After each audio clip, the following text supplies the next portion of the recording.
Today we are joined on Skype by the man they call Drake, the one and only Daniel Weichel. How are you doing? Thank you. I'm doing great, and it's a pleasure to be in your show. Thank you for taking the time to talk to us.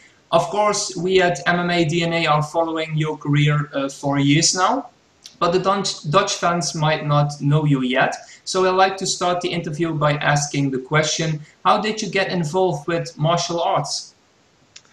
At the age, I have to say, I was always passionate about martial arts, and it started when I was watching martial arts movies with Jean-Claude Van Damme and Bruce Lee. That was what got me interested in martial arts, and yeah, from then on, a couple of years, I was always looking for a place to start with the martial art, and one day there was a poster in my school for a newcomer class for Jiu-Jitsu, and that was yeah. From then on, was sure I have to go there. I asked my parents, please bring me there, and I want to start. And from then on, when the first foot was stepped on the mat, it's all history. Okay, and then you switched from Jiu-Jitsu to BJJ, and later on to MMA. In 2002, you made your professional debut at 17 years old, I believe, in the Netherlands. Yeah. How did the decision come about to go fight in MMA? When I was doing Brazilian Jiu-Jitsu, I was always watching Renzo Gracie or Rickson Gracie, and I was like motivated and inspired by them. So yeah, I saw them doing MMA, and I wanted to do the same, and it was fascinating for me how they used their technique to dominate, to win the fights. And yeah, like when I started with MMA, I had almost no striking. I just knew Jiu-Jitsu and a little bit of wrestling. So this was when I started the MMA. I was only a Jiu-Jitsu fighter with a little bit wrestling. All right, all right. You have fought in many different organizations at the beginning of your career, like, for example, King of the Cage, Cage Warriors, but maybe most notable, the German reality TV show Max, which aired in 2006 on Deutsche Sport Fernsehen. We can compare the show to The Ultimate Fighter, I think. What can you tell us about that experience?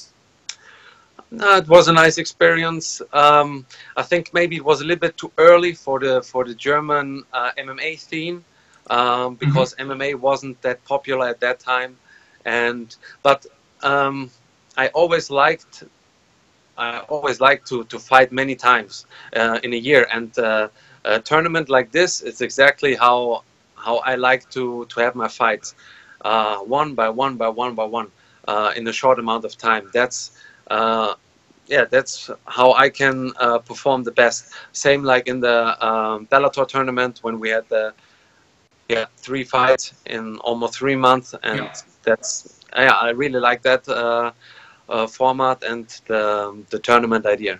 Okay, you actually won the show. The finale didn't air, but you got later on. You got the chance to fight the other finalist, and you won. Yeah. So you became the Max champion.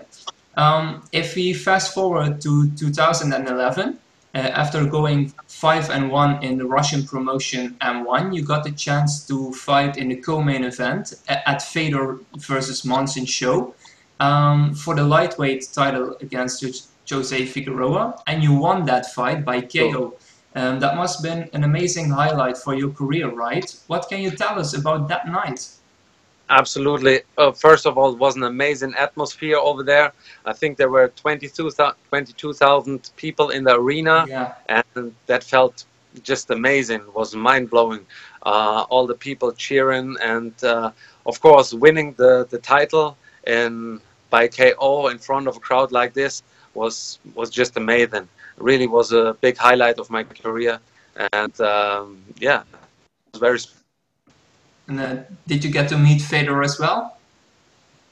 Of course, I met him a couple of times also in the past, and yeah, we always have a little chat when we meet. So yeah, he's a nice guy, really nice guy, and yeah, always good to see him. All right. In 2013, you joined the Bellator roster. How did the move from M1 to Bellator come about? It was a decision together with the management. My manager was in contact with many other organizations, and at the end we decided that this would be the best for me, and yeah, that's how it came. Also, it was like the tournament was on the line, and yeah, we discussed that. Yeah, when I'm winning the tournament, it puts me on high level in the worldwide MMA scene, and I immediately get the title shot. So this is something, yeah. Like I said before, the tournament is something that it fits good for me. So we as a team and with my manager, we decided this would be the best thing. Yeah, you fought a lot of fights at 155 as a lightweight fighter, but you joined the season or the tournament at featherweight. Why did you switch the weight classes? I just felt that I can do the weight cut pretty easy, like not very easy, but it was a not too bad weight cut. So, and I felt the same power and speed that I had at lightweight. So it was a big advantage for me to fight in a lower weight class and having the same power, the same speed, cardio. So yeah, it was just a good thing and a good move that my team and I decided to do. And you feel a lot stronger at featherweight, I guess. Yeah, especially when when I recharged and when I reloaded after the weight cut, I feel great. Yeah. 100%. Okay, and does nutrition play a big part? I know Olymp Sport Nutrition takes very good care of you, but just how important is good nutrition for a fighter? Absolutely, it's as important as training, as recovery, everything. You know, you really have to take care of it. It's like you have to be as professional with your nutrition as you are with your training. And as you said, I have a great sponsor with Olymp Sport Nutrition. Yeah. They also help me like adapting when I switched weight classes. They help me with special supplements to support the weight cut and also to recover from the weight cut. Yeah. Yeah, it's very important, and it's a big capital, I would say. You know, what you have also to figure out what's the best for you. You know, I get a lot of advices from other fighters or from people that I know, but in the end, I have to find the best things for me and trust your own body. Exactly, and fortunately, I have a team that and we figured out the best way to do it. So it's perfect. All right. Since joining the Bellator roster, you are 8-1. You won some great fights in the season 10 tournament. As we talked about, you defeated Desmond Green in the finals, and after that, you went on to defeat former champion Pat Curran, who is a very respected MMA fighter as well. In your opinion, what was your best performance in the Bellator cage? I think, yeah, with Pat Curran is really a very dangerous fighter, and so I had to keep a very clear focus on the fight, and I thought my game plan played out pretty well, and that was the reason why I could win this fight. So this was really, but also I many times I don't like to pick a special fight because every fight has something special with it, you know. Yeah. And also in the tournament, my first fight with Scott Cleave, I thought I felt pretty sharp, and I felt also this was one of my best performances because I executed the game plan striking wise and also on the ground pretty well. Okay, and now let's switch over to the current situation. You are now training for your upcoming fight at Bellator 203 in Rome, Italy. We all know your longtime gym is MMA Spirit in Frankfurt, Germany. Are you currently training there, and how is your training going? Yeah, of course, I'm training at MMA Spirit. I train there all the time. In the last 8 years, I never switched to any other places. Yeah. Maybe I saw friend's gym, but my main area to prepare for my fights is here in Frankfurt.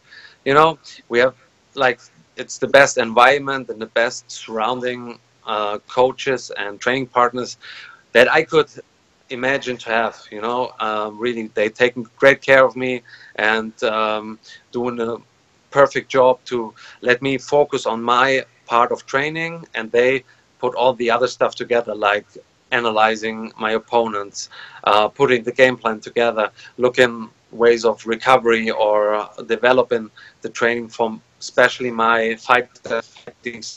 So yeah, I feel really blessed to be in the gym like MMA Spirit and to have this team around me. It looks like, going on from social media, it looks like a big happy family over there, right? Yeah, it's not only that I'm just training there. Also, I have my like really close friends there, Yeah.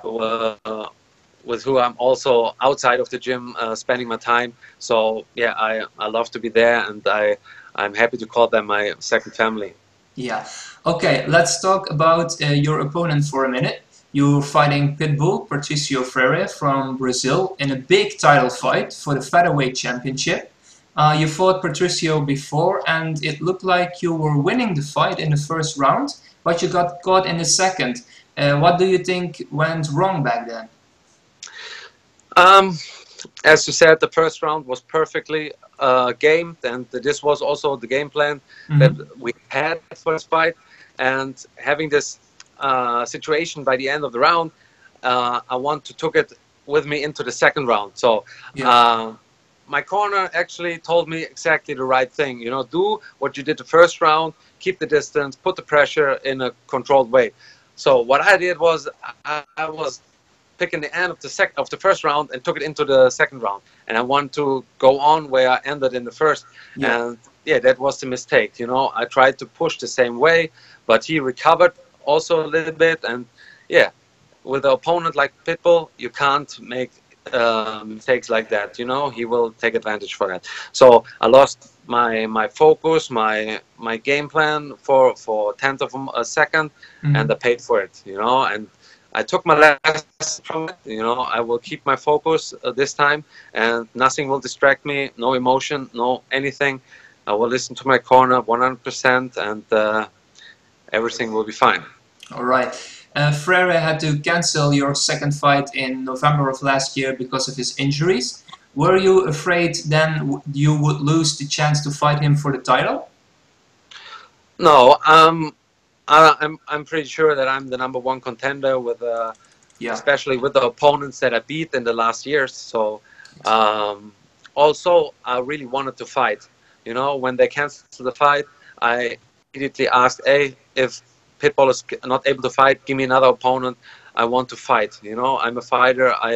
I want to compete, and I want to compete as many times as I can. You know, but it didn't happen. Was no opponent or tournament or no venue possible. So we said, okay, then we'll wait and we'll go for another one, try another shot.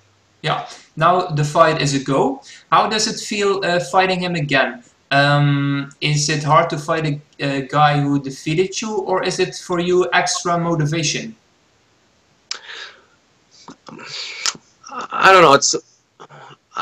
It doesn't change anything of the motivation, you know. Actually, it doesn't matter who I'm fighting. My motivation is the same. I want to be the best featherweight fighter in the world, and it doesn't matter who stands in front of me. It doesn't matter if it's Pitbull or anybody else. I want to fight anybody. I want to beat anybody, you know, out there. So I know that what I'm capable of, and I know that I can beat him. I know that I have the skills.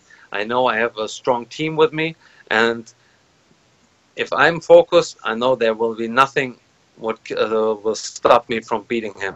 So, you know, I'm motivated. I couldn't be more motivated for the fight anyway, so it doesn't put any pressure or any extra motivation on me. All right, and can I ask you for a prediction how the second fight with Pitbull will end? I don't like to make prediction how it ends. The Right. final ending will be that my hand will be raised. But, you know, more important is that I perform at 100%. That will be in there, concentrated and concentrating on myself. and then I have no doubt that I will dominate him, striking, wrestling, or on the ground. You know. All right, that's good to hear.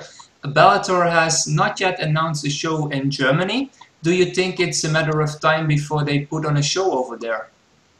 I hope so, especially when I'm the champion. They have to bring Bellator to Germany. Yeah. That's also my goal, to be a big ambassador for MMA, or especially for Bellator here in Germany, and making MMA big, really big. Yeah, I hope they will come over to Germany and the Netherlands. When we take a look at the Bellator Featherweight division, which fighter do you think will be next in line after you win the title? Yeah, there are many fighters now, also upcoming fighters, but I think that Emmanuel Sanchez is the next contender after, who will be #1 contender, because he beat like big names like Daniel Strauss. Mm-hmm. He won by submission. I think this was a big victory for him, and yeah, he keeps.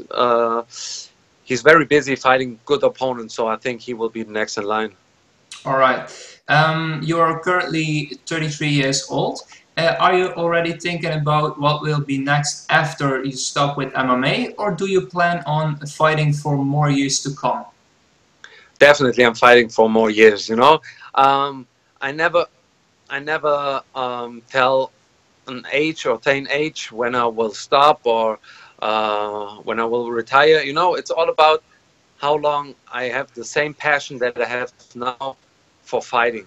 And as long as I have the passion and my body is healthy, I will continue fighting, and I will do what I love. And every day I'm able to do that, I'm very happy and grateful for that. Yeah, it's good to hear we can enjoy much more of your fights. We're gonna wrap up the interview, but please, before we leave, tell the fans where they can find you on social media. You can find me on Facebook. It's Daniel Weichel. It's Instagram, also Daniel Weichel, or Twitter, Daniel Weichel. And tune in. Try to watch Bellator 2 or 3, Bellator Rome. On July 14th, I will put on a show and become Germany's first featherweight champion.